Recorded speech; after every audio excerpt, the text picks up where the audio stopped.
Welcome back for another preview video. Today I'm going to talk to you about Primal Hex. Primal Hex is a new game coming from Smart Flamingo, which consistently over the last years have delivered very clever, very unique, simple but highly interesting and engaging board games. And Primal Hex, I think, is, in my opinion, from the games that I've tried from the company, the best out of it so far. And on its own, not going into just comparing the pool of portfolio of the games of the publisher, overall this is a great abstract strategy area control game with hidden orders, which taps into the theme and the universe of Primal Tribes, thus the title Primal Hex. A game that takes 4 different players. The game is intended for 2 to 4 players, and battle each other. They battle each other, each tribe battles each other in order to try to expand, exterminate, or at least remove as many hexes of the opponent and take control of their possession so that they can spread across the area of this mythic valley. Players are going to be gaining a lot of victory points, either from one of their orders when they play it in the course of the game, by having many friendly units around them, either by secret objectives at the end of the game, by fulfilling this objective, or by different card effects.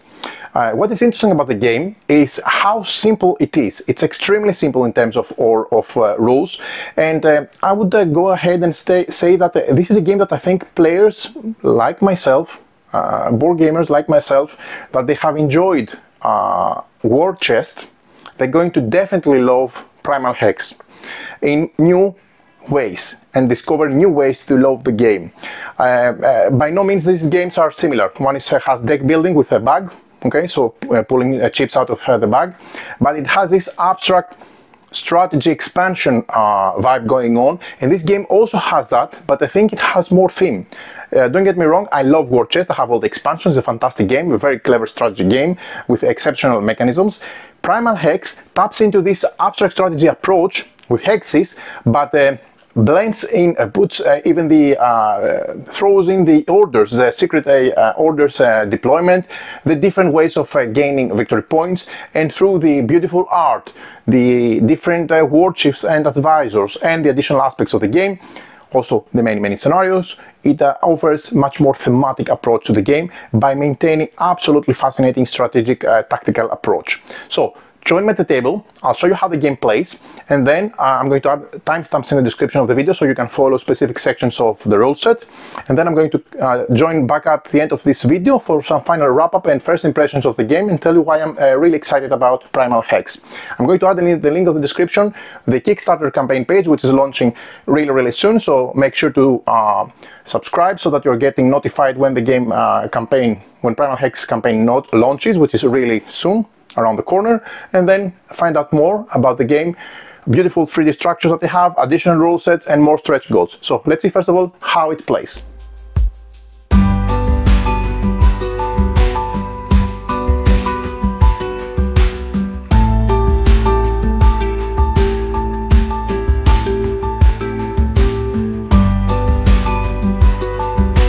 Primal Hex is a board game that combines elements of dynamic tactical gameplay with long-term strategic planning.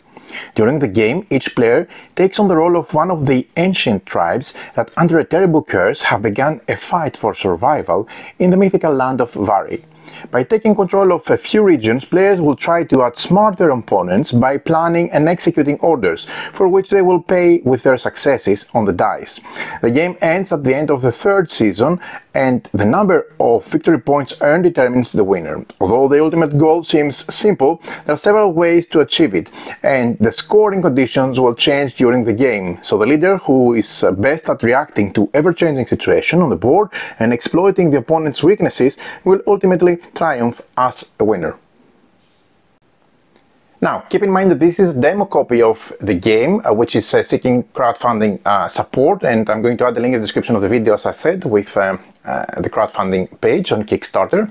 So everything you see is prone to change, and also there is a limitation in components. That means that there will be many more components in the final edition of the game, also some stretch goals unlocked from what I understand, and some 3D elements. So the first thing we have is 40 dice. We have 10 red, 10 blue, 10 green and 10 yellow, as you can see. These are D6 dice. We have 80 faction hexes, 40 double-sided red and 40 double-sided green and yellow.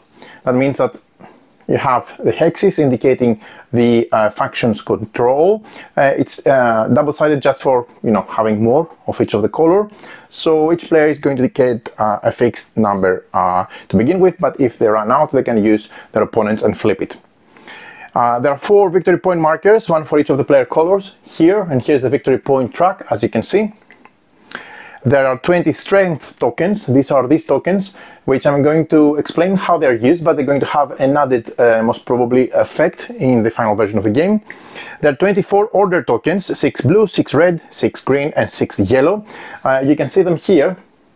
These are the red, these are the yellow. They have the order from one side, and they have the faction logo or crest from the other. They are identical for the players, and they serve for giving orders to their troops. We have 10 terrain hexes. These are the mountains. You see that they're already placed based on the recommended scenario, which I'm going to use for explaining how the game plays. This is the one that I've played. But there are several scenarios in the rulebook, and I believe there will be more released also from the campaign page. There is the first player marker, and this is going to be, I think, a 3D miniature, but you have to follow the campaign to find out more. Now, there is the turn order. There are 4 player screens. Here you'll see 2 formats. I've done a detailed unboxing video, so you can focus on the components of the game, but you can see that they have very nice art, and also they have a reminder of the orders from the inside. I'm not going to be placing them in front of the players just to avoid having some shadows, but during the course of the play you'll see that each player is going to have their screen hiding their orders from their opponents. So we have 12 war chief cards, 3 per tribe. Okay, I only have 1 in the demo, but you're going to be selecting 1 out of the 3 for your tribe. Okay, so this is an example of a war chief. You also have 3 per tribe advisors, and you're going to be selecting 1 of the 3 secretly and keeping it face down, so the other players do not know the secret victory conditions that you're seeking for the end of the game, and this is really interesting. But you may reveal it in the course of the game, as you'll see later on. You have 8 season cards. These season cards are, as you can see, they have different explanations here, and we're going to start with having 3 on the season track. And we have 54 tactics cards. You have this back, and you see there is a variety of cards with different effects. You're going to be selecting some of them, 6 of them, out of a pool of different ones depending on your war chief ability, more on that later, and you're going to be using it for their turn. Now, the last thing is the rubber playmat, which is really nice. I don't know if it looks really nice on the camera, but it's fantastic. It has great quality. I hope they stay with these colors and this vibrant effect. Looks great. So let's move into the purpose and structure of the game. The aim of the game is to score the most victory points at the end of the 6th turn, and the player with the most victory points on the victory point track will be the winner. There are several ways for players to earn victory points. I'm going to briefly mention them, but they're going to make more sense down the road once I explain the game. First is the harvest order, which every player has their harvest order. Okay? This is one of the main ways to collect victory points from adjacent friendly hexes, meaning of the same color like you. Another way to earn victory points is from seasons, which is a variable scoring condition during the game. Okay? For example, during this season, you will be when taking over a hex adjacent to a mountain, you're going to be earning 1 victory point. There is also the advisors, providing bonus points at the end of the game, which if you reveal at some point is going to be a public knowledge from the other players, and this is your secret way of scoring victory points at the end of the game. And there are other effects. Some cards and characters can be a source of additional points. Each of the 6 rounds of the game consists of 6 phases, some of which will take place simultaneously for the players, and some in order, starting with the first player and continuing clockwise. First, we have the preparation phase. Simultaneously, each player rolls their d6 all of their 10 dice. Okay, so all of the players roll them for the results.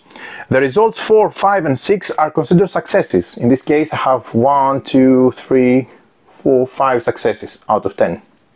Okay, that's pretty balanced in terms of luck for me. So numbers 4, 5, and 6 are successes, and it's a good idea to separate the successes like I've done here from the other dice, as they will be used from players to pay in the course of the next phase for carrying out orders. There is also the bad luck protection. If you're not satisfied with your roll, you remove one die from your pool and roll all the remaining die again. Okay, you can continue doing that as long as you are removing each time a die, so that you can get better results. There is also, from what I understand, an advanced variant, which is going to be a stretch goal. As one of the initial goals of the campaign, after the game is funded, the company plans to use an advanced variant that aims to mitigate the dice lack successes. So more on that on the campaign page. And that concludes the preparation phase. Okay, we roll the dice and we select keep our successes. So we have a pool of successes ready to use for the next phase. Let's say I have 5 here. The next phase, the second phase, is the tactics phase. At the same time, each player chooses one tactics card from their hand, okay, and places it face down in front of them. So this is the area for the tactics card for the red player. The same will happen for each player. So each player is going to end up here and here with one chosen tactic card. Then the third phase is the orders phase. Players place 3 orders on their hexes. 2 of them must be face down and 1 face up, meaning your orders here, which are going to make more sense later on. You're going to place a total of 3 orders. 2 of them must be face down and 1 must be face up. Orders are placed one at a time, starting with the first player and going clockwise. The fourth phase is the reveal phase. All players simultaneously reveal their previously selected tactic cards here, after placing their orders, that is. Okay, I'm going to show later how this happens. And after this is done, their effects are applied immediately in turn order. All their effects are applied. The fifth phase is the main phase of the game, which is the action phase. Players activate their orders by paying for them with successes from their dice. 4, 5, and 6, remember, these are successes. So you have, in this case, 5 currency to pay for my orders. Orders are activated one at a time in turns order, and the active player selects an order to activate. After resolving it, remove it from the board and return it to that player's pool. An important rule: when activating an order, a player may pay multiple times its cost to multiply its effect. For example, I can pay 2 times the cost for multiplying the effect of this order. This cannot happen for the harvest, where you gain extra additional victory points, but I'll explain the orders later. The sixth and final phase is the cleanup phase. Players discard used tactic cards, unused order tokens to their owners, and the turn order moves to 1 space on the turn track. The first player marker is passed to the next player in order, and then play continues. Now, let's dive more into the preparation of the game. So for the preparation of the game, you're going to be using one of the many specific scenarios for players. Okay, I've done here the recommended scenario for the first game. This is the one I've played, where you can see where the game recommends for you to put your starting hexes for each of the clans. These beige color are mountain hexes, which are impassable, okay, but you can shoot over. And there are different scenarios for different number of players, which is great, and I think more will be revealed down the road, which is also great. So we start by preparing the common parts. First, we put the main board on the table. Next, we draw a scenario card for the game, unless this is our first game, then in this case we play the scenario card marked with S.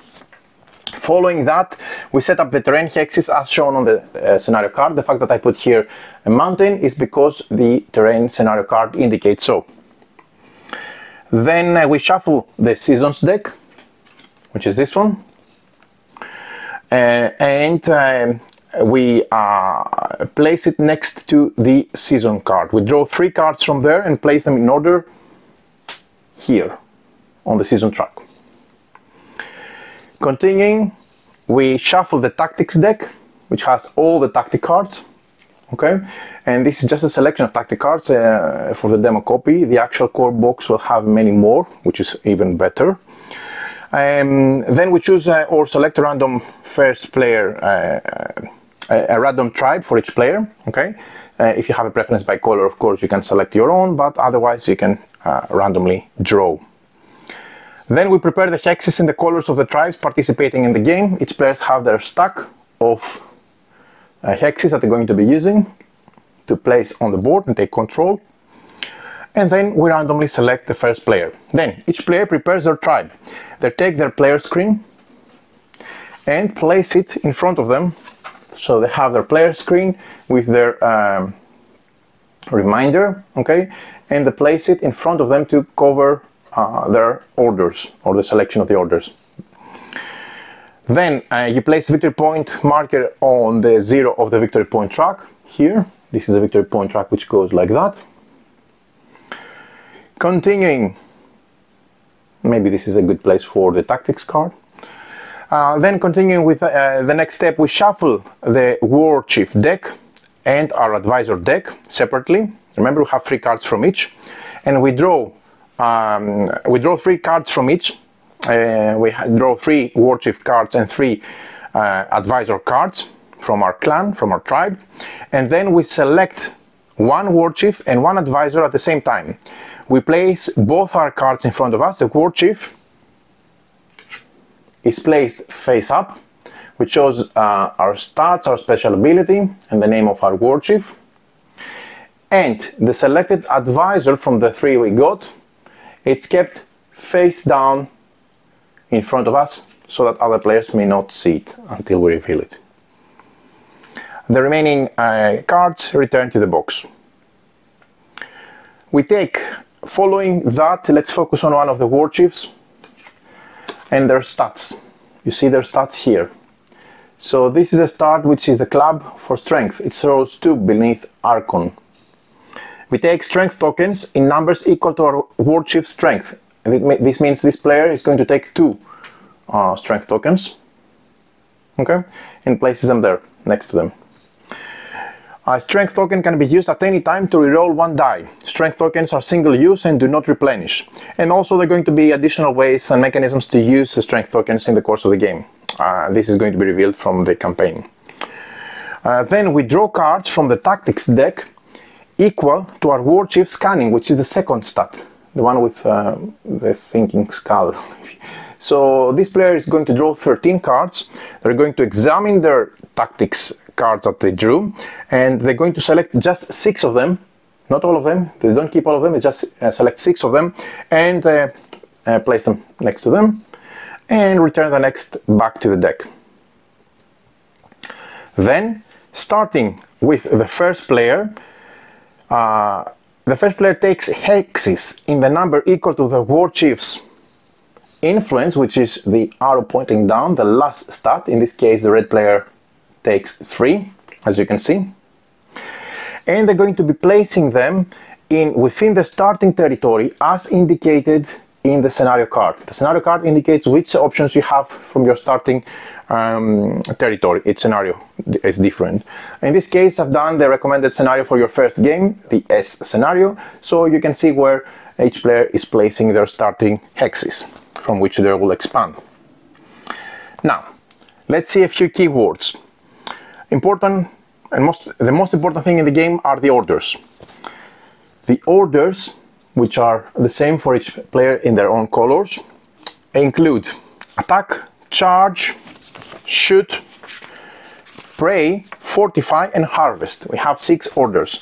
So let's see each of them how they use. Orders are the most important mechanism of the Primal Hex game, and each order has a cost expressed in successes that we need to pay from the dice that we rolled previously during the preparation phase.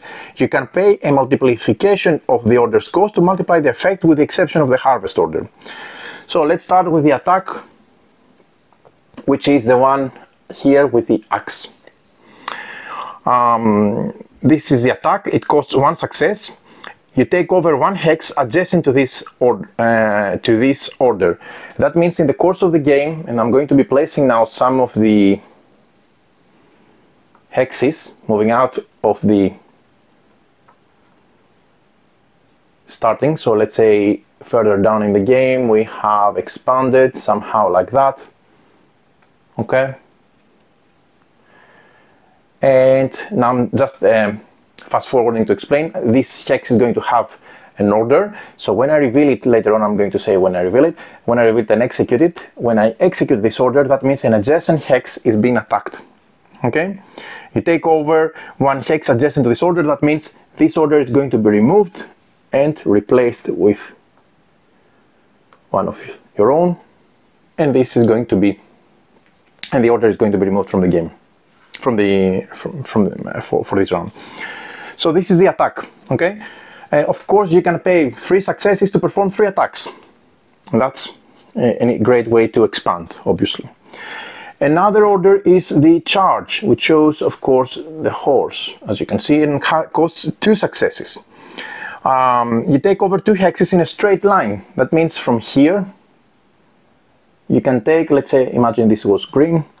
From here, the charge can take over that and that in a straight line, okay? Once it has been given the charge order, and this has been executed. You cannot charge through terrain hexes or your own hexes. Both hexes targeted by the order must meet these conditions for the charge to be declared. Okay, and a charge is always counted from the hex with the order. So paying 4 successes will result in capturing 2 hexes in a straight line from the order and 2 other hexes in a straight line, also counting from the hex with the order. So everything goes in a straight line. Another interesting order is shoot. It has the bow and the arrow, and a cost of 3. So it costs 3 successes. That means I need to pay, for example, a 4, a 6, and a 5. A total of 3 dice in order to use it. You take over one hex that is 2 hexes away from this order, and there has to be 1 hex between the order and the target of the attack. You can shoot over terrain hexes and your own hexes. So this is very flexible order. There could be also additional mechanics used for the for this shoot order, but they're going to be revealed during the course of the campaign. Another order is a prey order, which is this one. It costs 2 successes, and the effect is that you destroy one enemy hex without an order, or move a terrain hex, a mountain, in adjacent free space. Both prey effects, whether you do one or the other, can be freely combined, meaning that 2 successes must be paid each time. So if you pay 4 successes, you can do either 2 destroy one enemy hexes, or either 2 moving a terrain hex to an adjacent free space, or 1 and 1. Okay. Next is the fortify success. It costs 0 successes. This hex cannot be destroyed or taken over. Fortify is a passive order, which means that it works regardless of whether it's face up or face down. When an attempt is made to destroy or take it over, the owner of the order reveals it, if it was not already revealed, and the attack fails, and the opponent loses their declared successes. It's a great cunning way to counter the effects of an expected success attack. The fortify order is not removed from the board when activated, but only during the cleanup phase, so it stays there even for future attacks. And the last order is the harvest. It costs 4 successes, the most expensive one, and the effect is you gain 1 victory point for each friendly hex adjacent to this order, maximum once per turn. The effect of this harvest can be multiplied, which means that you cannot spend 8 successes to harvest twice. Okay, and that's the only order that you cannot multiply. The order mechanics. Let's see the order mechanics.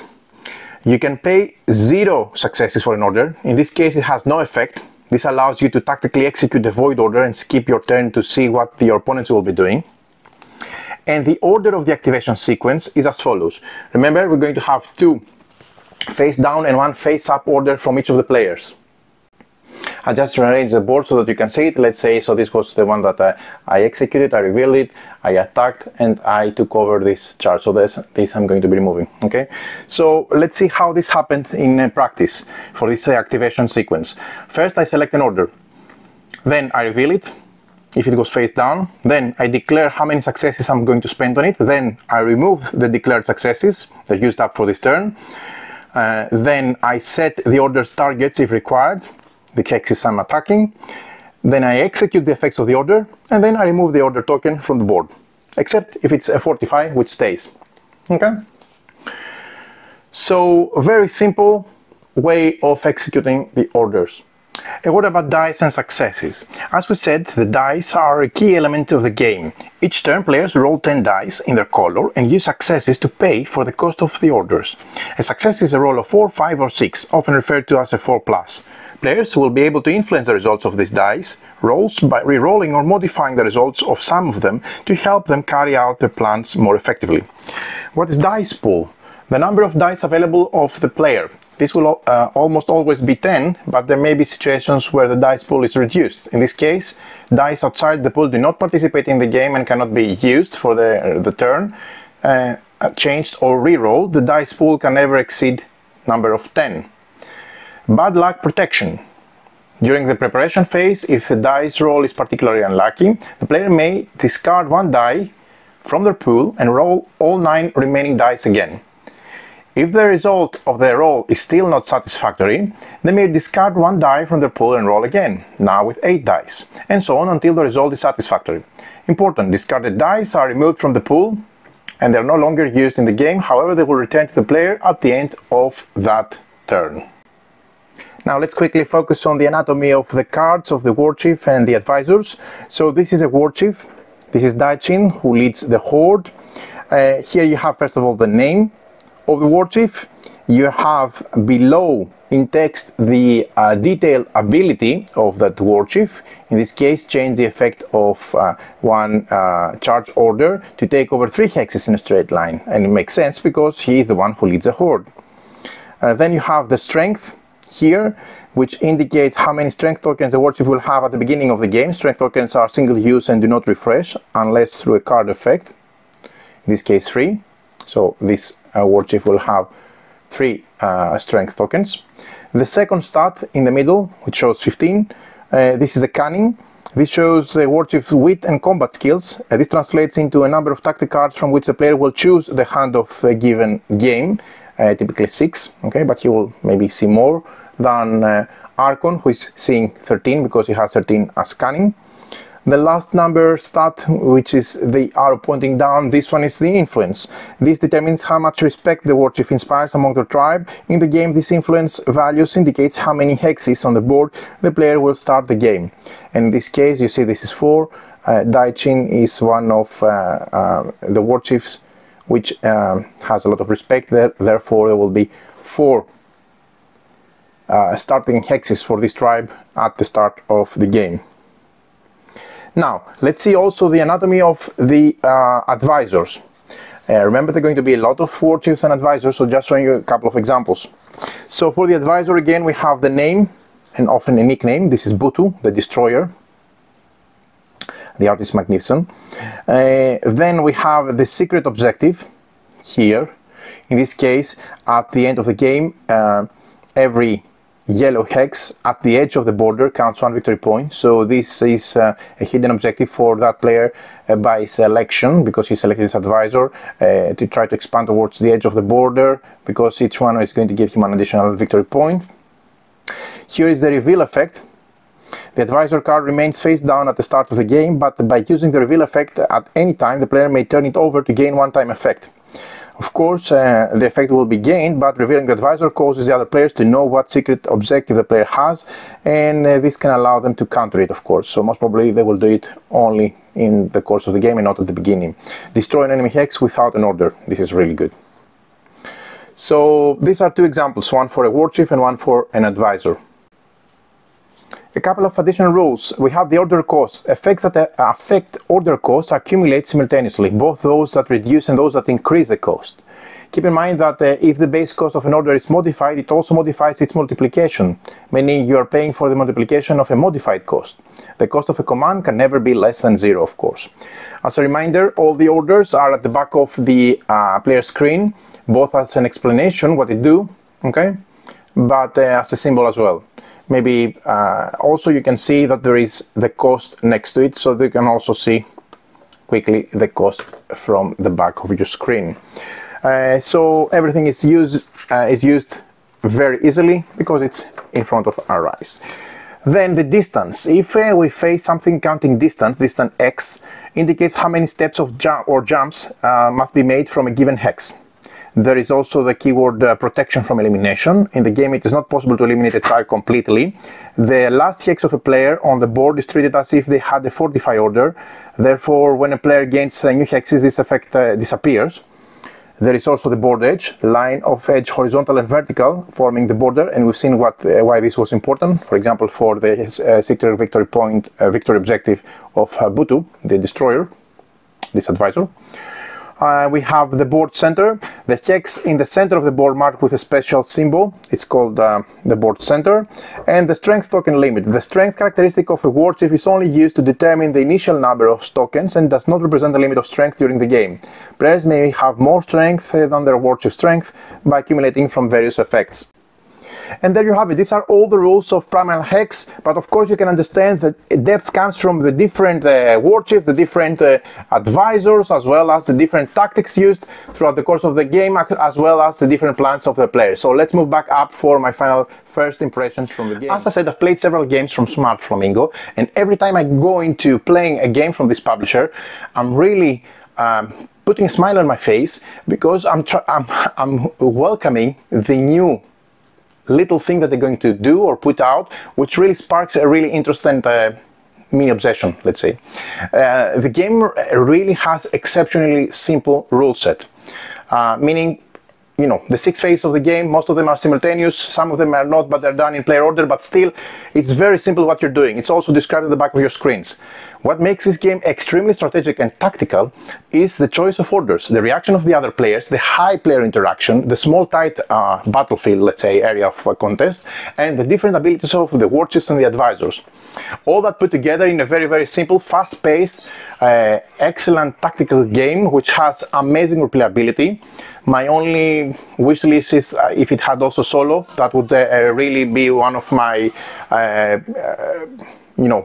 most wanted things, but I can understand some games may not have solo, so that's fine, but you never know. Or what I'm trying to say is this game is so good that I would definitely like to play it also as a solo game, to play it more. It's a game that is going to be fascinating at high player counts. I can easily see it also playing extremely well with 2 players. I've played multiple player on my try. I haven't played as a 2-player, but I can see that scales really, really well. The different abilities are great. The different replayability is there. The thematic vibe of this primal role, strength and contest of the different tribes is there.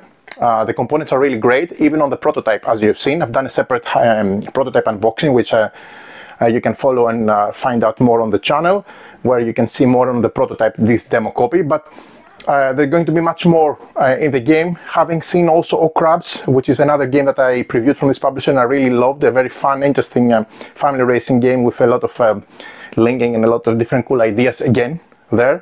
I've seen that they've done great things with the production, so I know they're going to do the same here, even more. This is a game that will appeal to a lot of players. It's accessible, it's easy, it's straightforward, it doesn't overstay its welcome, it has great components and production and table presence, even from the prototype. I can only imagine how this is going to look on the final production copy, and it's definitely one I highly recommend, especially for the real strategic tactical approach it gives, together with its short duration and overall in a great package with a nice theme and great table presence. So there you have it. Hope you enjoyed this video and found out more about the game. Many thanks for watching, and until next time, don't stop playing board games.